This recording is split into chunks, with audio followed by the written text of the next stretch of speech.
Well, folks, the final whistle has just gone at Loftus Road / Kieran Prince Stadium, Foundation Stadium, and Rovers were absolutely battered. Battered by QPR on their own turf. 4-2 final scoreline. It could have been much, much worse. It could have been 6-0, something like that. We were lucky to get 2 goals because we only had 2 shots on pissing target. Fortunately for us, those 2 went in the back of the net. But it didn't count for much. It counted for very little.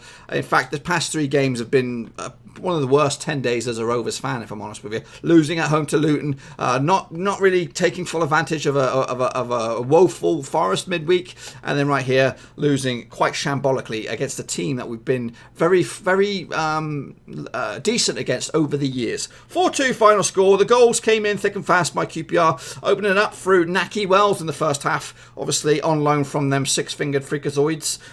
So he got QPR in front, and they deserved it. They deserved not only the lead but the result. I'm not going to lie, we were shambles. It was one of the worst displays I've seen for Rovers in a long time. In a long time since, well, I won't say long time, but I think that Brentford game last year when we lost 5-2, it was like that. It just rained goals for QPR, and I did say it, they were free scoring, and today they did just that. So 1-0 Nahki Wells into the first half. As we ended the first half, we did this live on Twitch, hence the graphic thing here, doing something a little bit different for my instant reactions.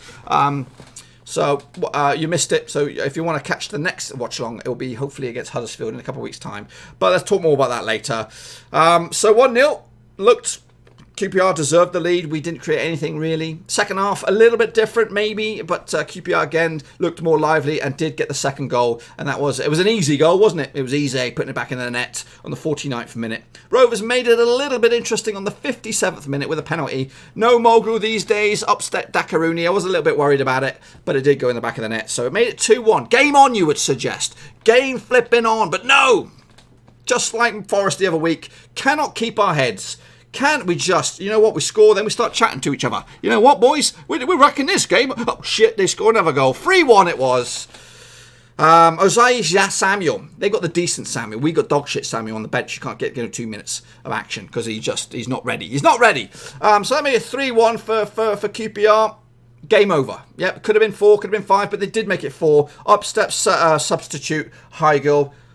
Well, scoring goals for fun. They continued that reign today, and they look like the new SAS. We've got no SAS. We got dog poop SAS. That's what we have. But Hugill and Wells, they're goal scoring extraordinaires at this level, and they're doing it again. And that could be the change of things. I think the table is updated.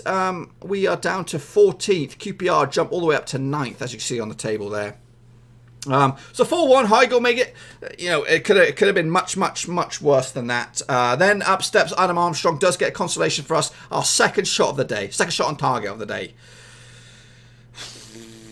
But for the starting lineup, you cannot really complain with the starting lineup. The goalkeeper is the goalkeeper, the only goalkeeper we have. Left back was Cunningham, and that's, he was my man of the match today. He only played 15 minutes. He was pulled off for injury, and as soon as he went off, so did our chances of getting anything out of this game. After that, Amari Bell comes up, and the old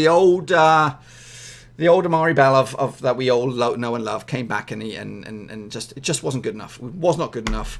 But I'm not going to blame Amari Bell pure 100% on this one. It goes across the back 4. Why do we continue to? I know Bennett has had some decent games, but he's not a right back. We need to be playing our strongest possible people in the right positions. And why can't Nyambi get a game? What's he done wrong to not get the flow? Yes, Bennett has the captain's armband. Maybe give it to someone else for a change. Maybe have a rotating armband. Maybe give it to Lenihan. Give it to Downing. Something like that. But we need to change it up. And today it just was not good enough.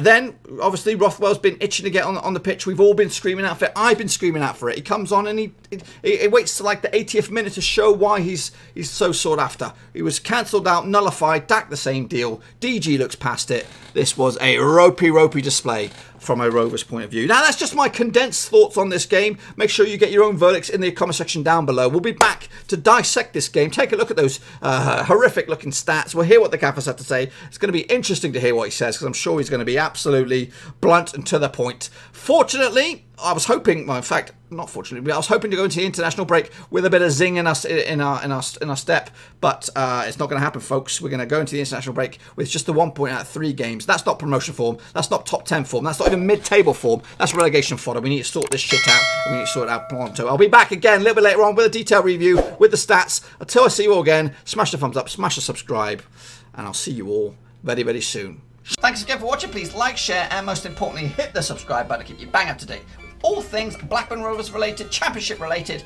football related. We've got it all covered right under one roof. And while I still have you, please be sure to check out some of the old videos scattered along here. I hope.